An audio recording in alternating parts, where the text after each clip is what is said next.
wenye dhambi kwa kuzaliwa katika kizazi cha nani? Cha Adamu. Na pia kwa kutii kwa mtu mwingine ambaye ni nani? Yesu. Sisi wote tukahesabiwa haki bure. Si kwa kutenda tendo la haki, lakini kwa kufanya nini? Kwa kuzaliwa katika jamii ya aliyetii. Nataka mnielewe tena nirudie. Mtu alikuwa vipi mwenye dhambi? Alikuwa mwenye dhambi kwa kutenda dhambi. Unanielewa kweli? Je, mtu alikuwa mwenye dhambi kwa sababu alifanya dhambi? Alikuwa mwenye dhambi kwa sababu nini? Alizaliwa na dhambi.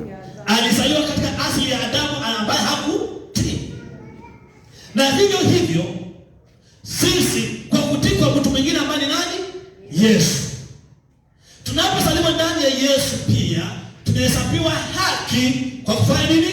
Kwa kuzaliwa. Si kwa kutenda. Hiyo imeingia.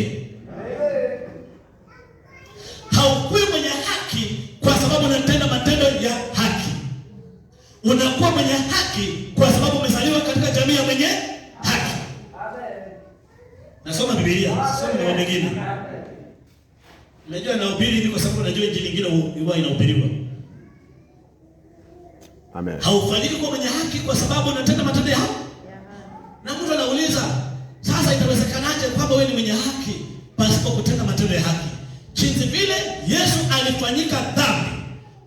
Je, wacha niulize swali. Yesu alifanya dhambi? Hakufanya. Na je, Yesu alifanyika dhambi?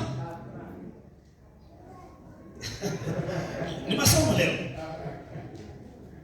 Yesu aliwahi tenda dhambi alipokuwa hapa duniani? Hakutenda. Na je, Yesu alipoenda msalabani alifanyika kuwa dhambi? Wakorintho wa pili sura ya 5 mstari 21. Alifanya asiyekuwa dhambi jua dhambi awe dhambi ili sisi tuwe wenye haki. Kwa hivyo kwa jinsi vile Yesu alikuwa, kama vile Yesu alifanyika dhambi kwa kutofanya dhambi, hivyo ndivyo unakuwa mwenye haki kwa kutotenda.